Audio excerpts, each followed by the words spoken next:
Hoy hablaremos de Liu Chen, un joven japonés que con solo 22 años arruinó 3 de los más grandes casinos de Las Vegas. Nuestra historia nos sitúa en el año 2002. El mundo se recuperaba aún de las cenizas del 11S, y Las Vegas, la ciudad del pecado, brillaba con una intensidad casi desafiante. Sus luces de neón eran un faro de excesos y promesas de fortuna. En este oasis de opulencia, 3 titanes de granito y cristal dominaban el Strip. El Bellagio, con su elegancia italiana, y su famoso lago danzante. El MGM Grand, un coloso verde esmeralda que rugía con la energía de un león. Y el Caesars Palace, un imperio de fantasía romana donde cada noche se sentía como el apogeo de Roma. Estos no eran simples hoteles con casinos, eran fortalezas. Sus muros albergaban millones de dólares en efectivo, y sus techos un laberinto de pasarelas y espejos unidireccionales. El ojo en el cielo, un ejército de cámaras de circuito cerrado de televisión, vigilaba cada carta, cada ficha, cada parpadeo. En salas de seguridad sin ventanas, equipos de hombres con rostros serios y café rancio analizaban horas de metraje en cintas de vídeo, buscando cualquier anomalía, cualquier jugador que se desviara de la curva de la probabilidad. En el 2002, la tecnología digital empezaba a asomar, pero la vigilancia aún dependía en gran medida del instinto y la experiencia humana. Y sus instintos les decían que eran invencibles. Pero no contaban con Liu Chen. Liu no era el típico genio atormentado. Creció en un modesto apartamento en las afueras de Kioto, un chico tranquilo y observador. Su padre era un humilde relojero, un hombre que le enseñó el valor de la precisión y la paciencia. Liu no veía los números como meros dígitos. Para él eran las notas de una sinfonía universal. Veía los patrones en el caos, la lógica oculta tras el azar. Mientras otros niños jugaban al fútbol, Liu devoraba libros de teoría de la probabilidad y cálculo avanzado. Para él, el blackjack no era un juego de suerte, era una ecuación a resolver. A los 22 años, Liu era un estudiante de matemáticas en la Universidad de Tokio, pero sus verdaderos estudios se realizaban en las salas de pachinko y en los locales clandestinos de juego de la ciudad. No lo hacía por el dinero, sino por la emoción de descifrar el código. Cuando su padre enfermó gravemente, acumulando una deuda médica que amenazaba con destruir a su familia, la ecuación de Liu cambió. El juego ya no era un desafío intelectual, se convirtió en una necesidad. Con sus ahorros y una determinación forjada en el silencio de las bibliotecas y el ruido de las salas de juego, compró un billete de ida a Las Vegas. No llevaba más que una mochila con algo de ropa, un par de libros de matemáticas y $2.000. Su primer objetivo fue el MGM Grand. Era el más grande, el más ruidoso, el más caótico. Un lugar perfecto para pasar desapercibido. En 2002, el MGM era un laberinto de terciopelo verde, alfombras con patrones psicodélicos y el constante tintineo de miles de máquinas tragaperras. Liu, con su aspecto de estudiante inofensivo, era invisible. Empezó en las mesas de blackjack de $10, no quería llamar la atención. Durante 2 días jugó como un turista más. Ganaba un poco, perdía un poco. Pero en su mente un superordenador estaba trabajando. No solo contaba las cartas con el sistema High-Low, una técnica ya conocida por los casinos, sino que hacía algo mucho más complejo. Estaba rastreando la baraja. Memorizaba secuencias de cartas a través del barajado. La mayoría de los casinos en 2002 usaban barajadores de máquina, pero en las mesas de apuestas más bajas, el barajado manual seguía siendo común, y los crupieres, por eficientes que fueran, tenían sus propios ritmos, sus propias inercias. Liu identificaba grupos de cartas de más valor y predecía con una probabilidad asombrosamente alta cuándo aparecerían. Al tercer día comenzó su ataque. Se movió a una mesa de $100. El ambiente aquí era diferente, menos turistas, más jugadores serios. La croupier era una mujer llamada Brenda, una veterana con una sonrisa profesional y ojos que no se perdían nada. Liu mantuvo su apuesta base en $100. Jugaba con una estrategia básica perfecta, sin desviaciones. Pero cuando su cuenta mental le indicaba que la baraja estaba caliente, llena de ases y dieces, su apuesta subía a los $1.000. La primera vez que lo hizo, la mesa se quedó en silencio. Brenda arqueó una ceja. Liu recibió un as y un rey. Blackjack. $1.500 de ganancia. Unos minutos después, otra apuesta de $2.000. 2 reinas. Se plantó. La croupier tenía un 6. Pidió carta. Un 10. Se pasó. Liu ganó otros $2.000. En la sala de vigilancia, un analista llamado Frank, un hombre corpulento con un bigote de morsa, se inclinó hacia su monitor. Tenemos a un posible contador en la mesa 215. Su jefe, un hombre llamado Henderson, un ex policía de Chicago con la paciencia de un cable de alta tensión, se acercó. Observaron durante 20 minutos. «Su spread de apuestas es demasiado agresivo», dijo Henderson. «Mándale un supervisor de sala». Un hombre de traje se acercó a la mesa de Liu. Se quedó detrás de Brenda observando. Era una táctica de intimidación. Liu no se inmutó. Su rostro era una máscara de serenidad. Siguió ganando. Henderson ordenó la siguiente contramedida. «Cambia a la croupier. Que entre Jimmy. Y que baraje a mitad de zapato». Brenda fue reemplazada por un hombre joven que barajaba las cartas con una rapidez casi violenta. Y después de solo 3 manos, recogía las cartas y las volvía a barajar. Esto frustraría a un contador normal. Pero Liu no era normal. Su técnica de rastreo de baraja le permitía adaptarse. Incluso con menos cartas jugadas podía identificar sus secuencias clave. La pila de fichas de Liu seguía creciendo. Henderson maldijo en voz baja. «Este chico es bueno, demasiado bueno». Ordenó que se acercara un cóctel a la mesa de Liu. Un whisky caro por cuenta de la casa. Otra táctica, distraerle, nublar su juicio. Liu aceptó con una cortés reverencia. Dejó la bebida intacta sobre la mesa. Después de 4 horas, la pila de fichas de Liu superaba los $200.000. Henderson tomó una decisión. «Ya es suficiente, léele la cartilla». El supervisor de sala se acercó a Liu. «Señor, su juego es demasiado bueno para nosotros. Le invitamos a disfrutar de cualquiera de nuestros otros juegos, las tragaperras, la ruleta. Pero su partida de blackjack ha terminado. Puede cobrar sus fichas». No era una petición. Liu asintió, recogió sus fichas y se dirigió a la caja. El proceso de cobro fue tenso. Para sumas tan grandes se requería identificación y papeleo fiscal. Liu presentó su pasaporte japonés. Mientras el cajero contaba los fajos de billetes de $100, Liu sintió las miradas de la seguridad. Sabía que su foto y su nombre entrarían en una base de datos compartida entre los casinos. Ya no era invisible. Abandonó el MGM Grand con $212.450 en una bolsa de lona. Su segundo objetivo era el Bellagio.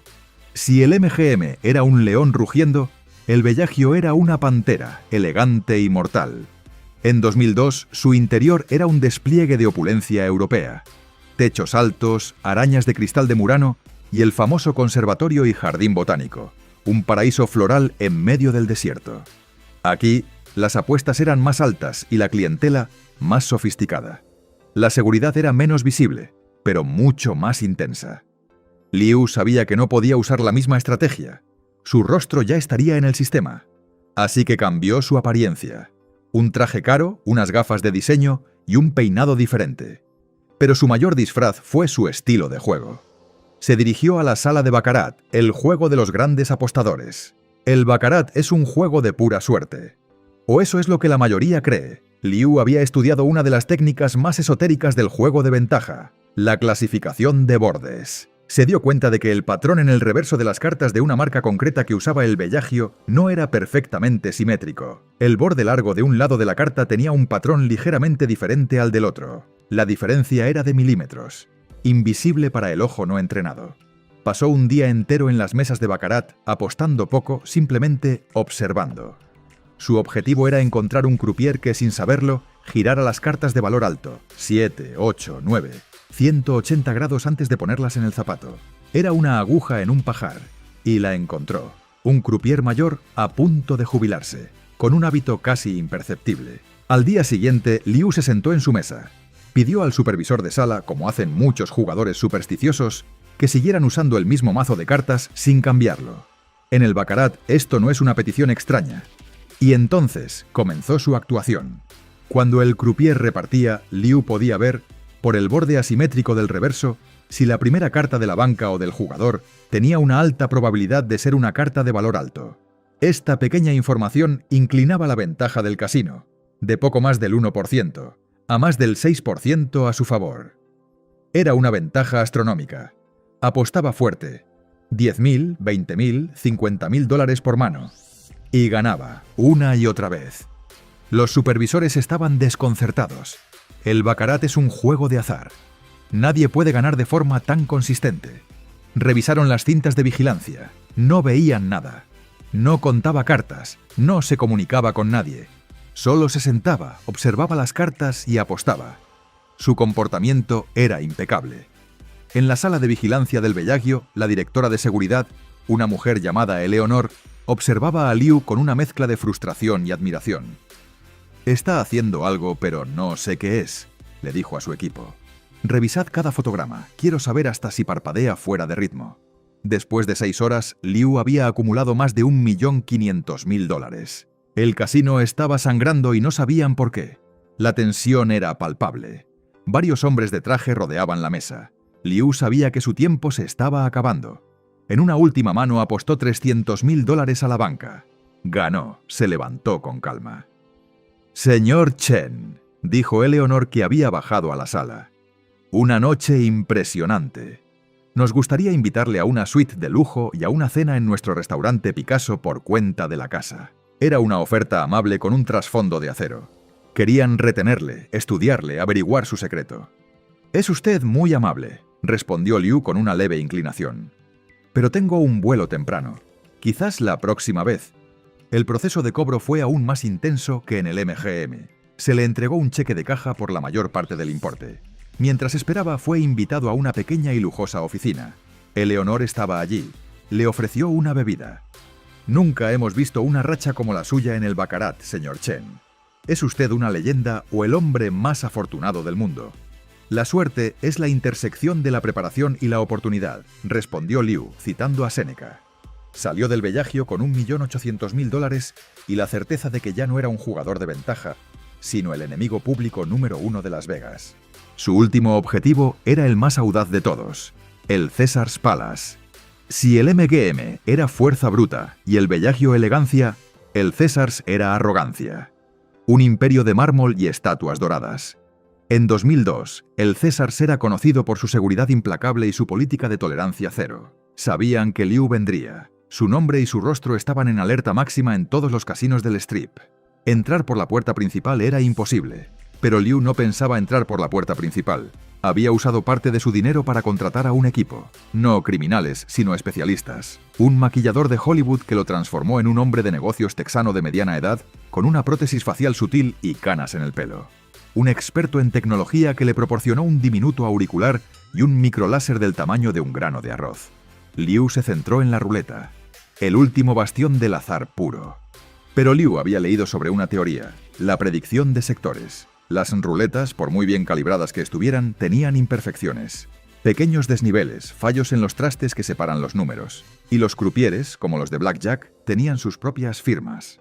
La velocidad y la fuerza con la que lanzaban la bola eran notablemente consistentes. Su plan era una obra de arte de la física y la observación. Se sentó cerca de la ruleta sin apostar. En su zapato, un interruptor que activaba el microláser invisible al ojo humano. El láser medía la velocidad de la bola y del rotor de la ruleta en sus primeras rotaciones. Estos datos se transmitían a su compañero, un profesor de física en una furgoneta aparcada a 2 manzanas, que introducía los datos en un ordenador.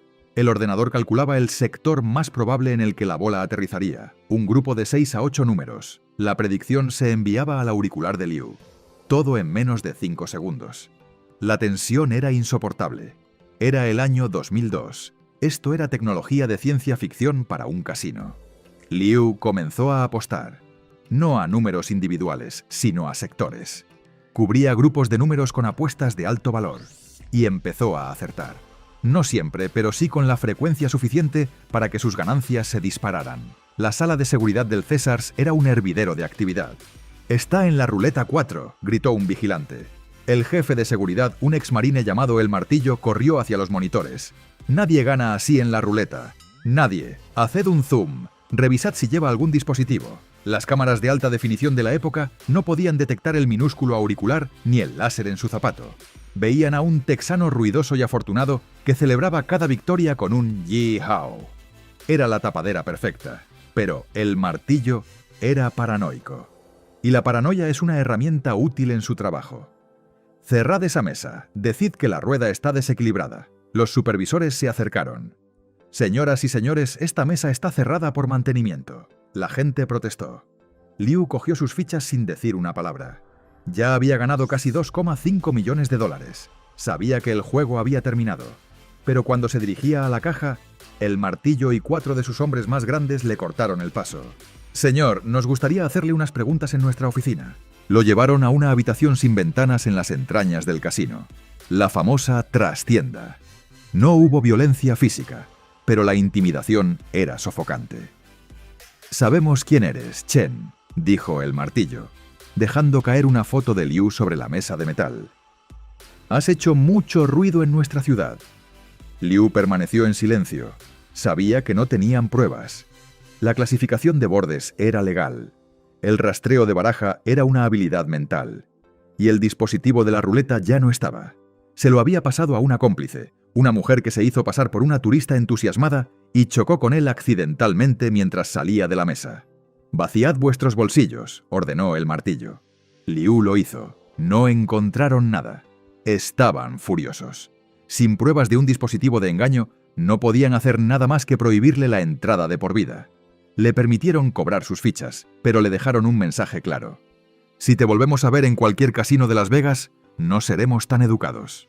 Liu Chen salió del Caesars Palace al amanecer. El sol del desierto se elevaba sobre el Strip, iluminando su fachada de fantasía. En 3 semanas, un joven estudiante de matemáticas con $2.000 había ganado más de $4,5 millones a 3 de las corporaciones más poderosas de Las Vegas. No lo hizo con armas ni con engaños. Lo hizo con su mente. Vio los casinos no como templos del azar, sino como sistemas. Y todo sistema, por complejo que sea, tiene sus fallos, sus patrones, sus grietas. Liu Chen nunca volvió a pisar un casino. Pagó las deudas de su padre, aseguró el futuro de su familia y desapareció, convirtiéndose en una leyenda. Un fantasma en las cintas de vigilancia de 2002. Una historia que los jefes de seguridad aún cuentan en voz baja. Un recordatorio de que, a veces, el mayor riesgo no es lo que ves, sino la mente brillante que se esconde a plena vista. Se convirtió en el héroe anónimo que desafió al sistema y ganó, demostrando que el conocimiento, la paciencia y un poco de genialidad matemática pueden ser más poderosos que todo el dinero y el poder de Las Vegas.